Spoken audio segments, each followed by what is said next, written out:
at sa aming ginagalangan na propesor sa literatura, magandang umaga po. Ngayon, hahandugan namin kayo ng isang kwentong inilapat namin sa pelikula. Ang kwentong tumatak sa damdamin ng bawat Pilipino. Ang kwento ng Biyag ni Lamang. Isang araw, sa tribo ng Nalbuan, kung saan nakatira ang mag-asawang Namongan at Don Juan Panganiban.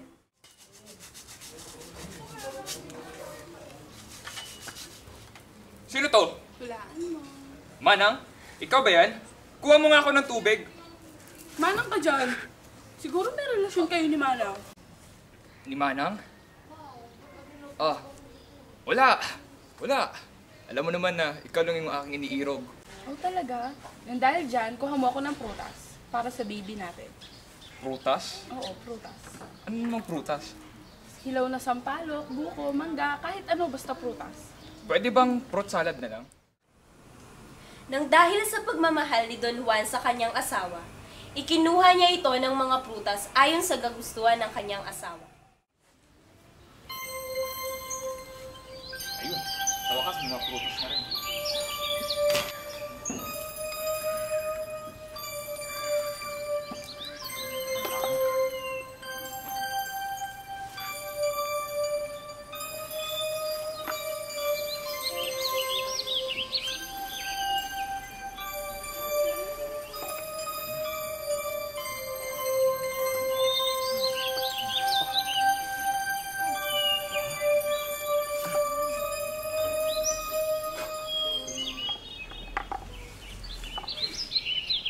Saging?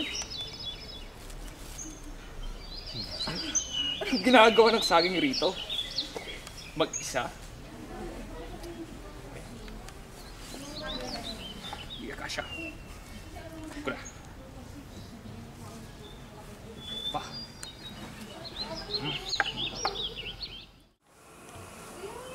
Bago pa man manganak si Namongan, nagpaalam si Don Juan na siya ay maghahanap ng mga kahoy sa gubat. Pilit na pinigilan ni Namongan ang kanyang asawa. Ngunit wala siyang nagawa.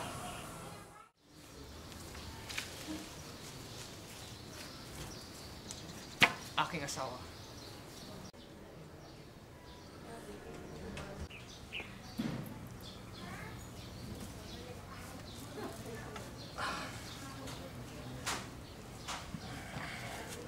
Alam mo, excited na ako makita yung baby natin. Ano kaya magiging itsura ng anak natin? Anak? Andiyan ka ba? Anak? Ayun, sumisipa. Aking irog. Aalis nga pala ako. Ako'y mangangahoy. Kaya iiwan muna kita. Sandali lang naman. Iiwan mo ko? Iiwan mo kami? Manganganak na ako.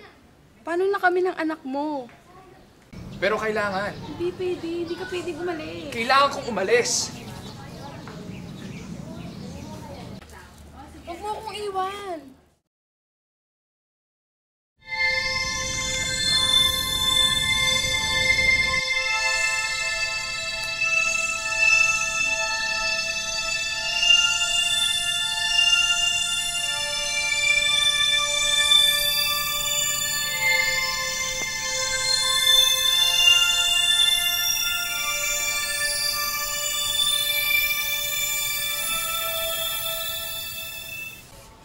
Inuutosan ko!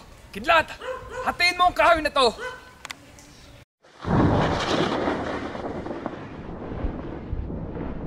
Inuutosan ko, kayong mga kahoy, magsiuwi kayo sa aking tahanan!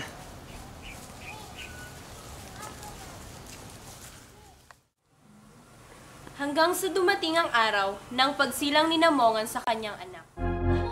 Inom na ako! Yan na! Yan na! 1, 2, 3! Ire! Ire mo lang! Sige na! Dali, ire mo! Bisa mo! Teka lang! Ay, kung bago! Napakalaki! Teka lang! Takpan na! Ayaw mo! Dali!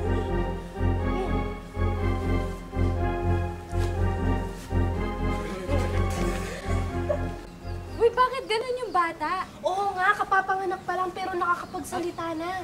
Anong bata? Nakita mo na. Yung anak ni Yung Napoleon, anak ni ayun. Napoleon. Yun. Sino yan? Anak ng demonyo. Oo Demonyo nga. yan, demonyo Demonyo, yan. demonyo, demonyo. Saan planeta yan galing? Oo nga. Easy ka lang, anak. Bakit sila ganyan? Bakit? Ngayon pa lang basta nakita, nagwapo na nila lang na katulad ko. Sadyang bibo ka lang. Ang gusto na pangalan. Lamang! Sige. Lamang! Sige. Lamang! Sige. Sabi. Teka na asan na pala yung tatay ko?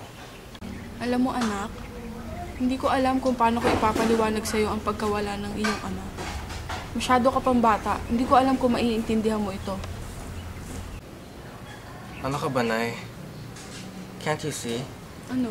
I can talk to you straight. I can understand you already. Hindi ako bobo, no? Hello? Ha? Kanino ka natuto mag-English? Imposible naman sa tatay mo. Dahil bobo yun. Hindi kaya anak ko siya dun sa dayuhang puti na nakasama ko mag-swimming? Na nagturo sa akin uminom ng wine? Nay? May binubulong ka ba? Wala. Kumakanta lang ako. Ano ba yan, Nay? Ang slow mo. Bakit? Nasaan na ba yung tatay ko? Ganito kasi anak. Bago pa kita isilang, nagpaalam siya sa akin. Pumunta sa kagubatan para mangahoy. Ngunit hanggang ngayon, hindi pa siya bumabalik. Ah, ganon? Saan kaya napadpad yung tatay ko? Sige, paalam, Nay. Sige, matulog ka na.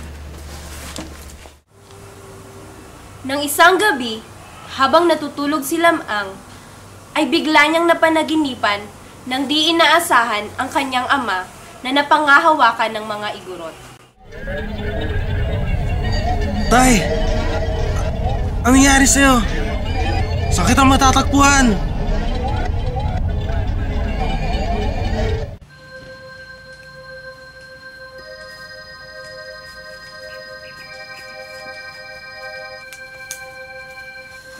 Sumama ka sa akin! Saan niyo ako dadalhin? Basta, sumama ka na lang.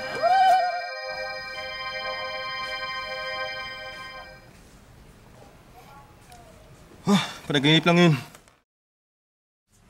Inay! Inay! Inay!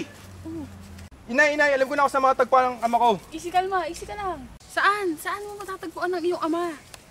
Matagal ko na napapanaginipan na si ama dinukot ng mga igurot dun sa kagubatan. O anong balak mong gawin? Kailangan ko siya ligtas. Pupunta ako sa kagubatan. Hindi pwede anak, delikado. Di mo ako makipigilan.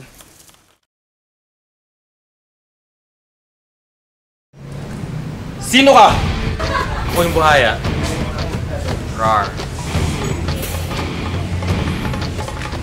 Aso, manok, sugurin siya! Oy,